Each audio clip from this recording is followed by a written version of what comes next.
దీని వెనక ఏదో పెద్ద బలమైన కారణం ఉంది. అయితే బీజేపీ వాళ్ళు టీఆర్ఎస్ కలిసి నిన్ను ప్రోత్సహిస్తున్నట్టున్నారు.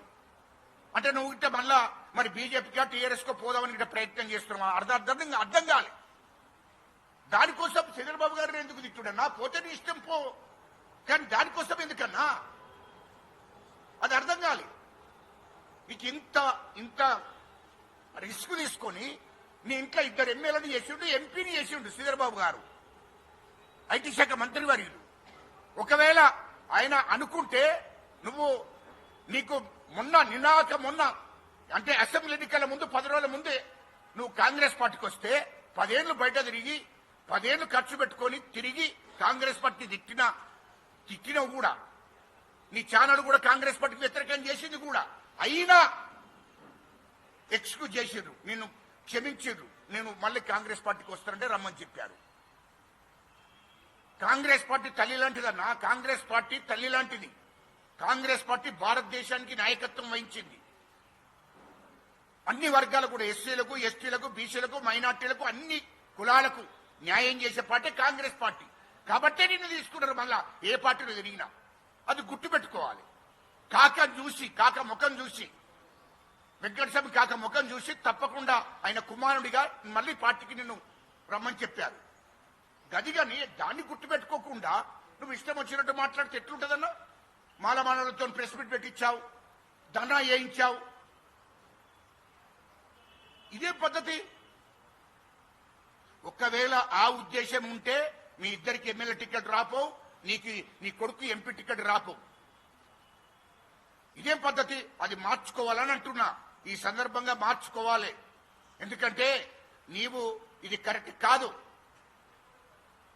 శ్రీధర్ బాబు గారికి అంటే ఇంకో విషయం కూడా, అంటే వర్గీకరణ చేస్తే కోపం వచ్చిందని ఏంది అర్థం కాలే.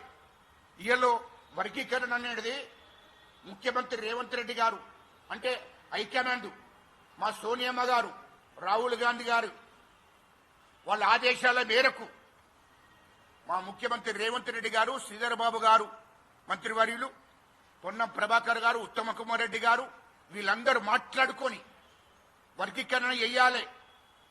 దేశానికి స్వతంత్రం వచ్చినప్పటి నుండి ఈ సామాజిక వర్గాలకు, ఎస్సీలలో, దళితులలో ఈ సామాజిక వర్గానికి, మాదిగ సామాజిక వర్గానికి అన్యాయం జరిగింది, ఆ ఉపకులకు అన్యాయం జరిగింది అని చెప్పి ఆలోచన చేసి 30 ఏళ్ల పోరాటం, 30 ఏళ్ల నుంచి వీరు ఉద్యమాలు పోరాటాలు చేస్తున్నారు.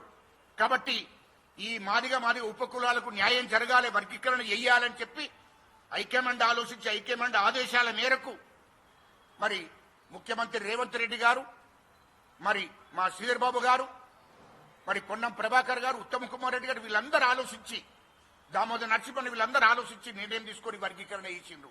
అంటే ఆ వర్గీకరణ అయినది కూడా కోపమా? దాంట్లో కీలక పాత్ర శ్రీధర్ బాబు గారిది ఉన్నది అని అదిగిట కోపమా నీకు? దళితులలో అన్ని వర్గాలకు కూడా సామాజిక వర్గం జరగాల, సామాజిక న్యాయం జరగాలనే ఆలోచనతోనే ఆ నిర్ణయం తీసుకున్నారు. దళితులలో 59 కులాలకు వర్గీకరణ మూలంగా న్యాయం జరుగుతుంది, అందరికీ సామాజిక న్యాయం జరుగుతుంది.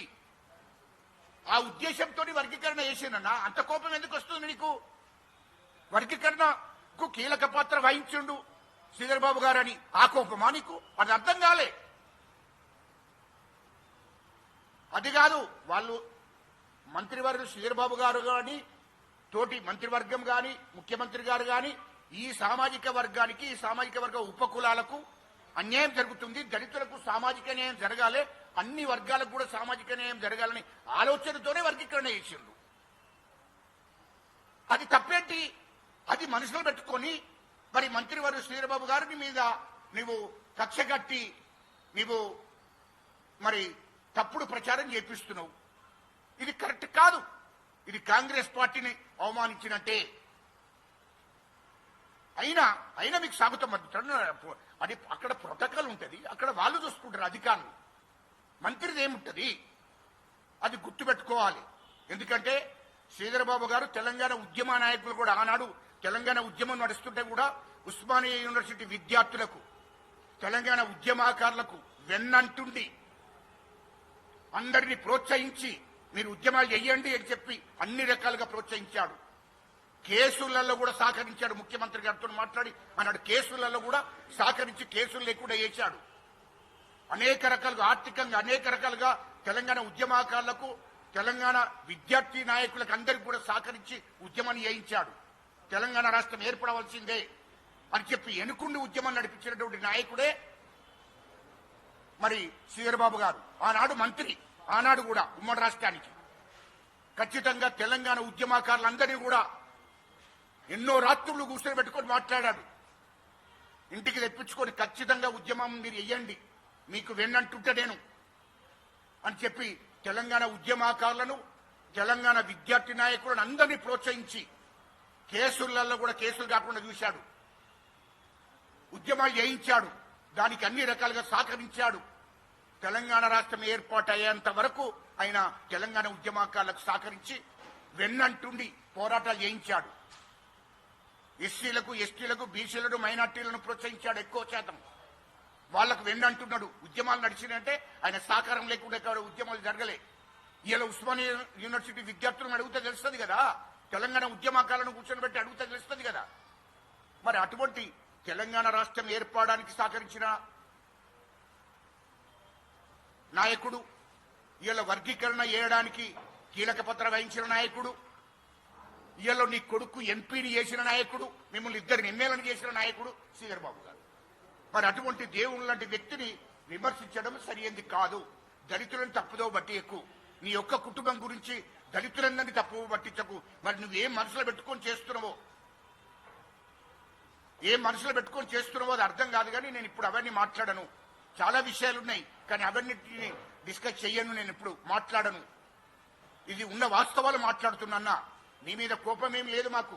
కానీ నీవు దళితులను తప్పుదో బట్టియకు, మాలలను కూడా తప్పుదో బట్టియకు. అది గుర్తుపెట్టుకు. ఎందుకంటే యావత్ తెలంగాణ రాష్ట్రంలో దళితులందరూ కూడా శ్రీధరబాబు గారికి వెన్నంటుంటారు. బీసీలందరూ కూడా వెన్నంటుంటారు. శ్రీధరబాబు గారికి అండగా ఉంటారు. అది గుర్తుపెట్టుకో, ఎప్పటికీ మర్చిపోరు.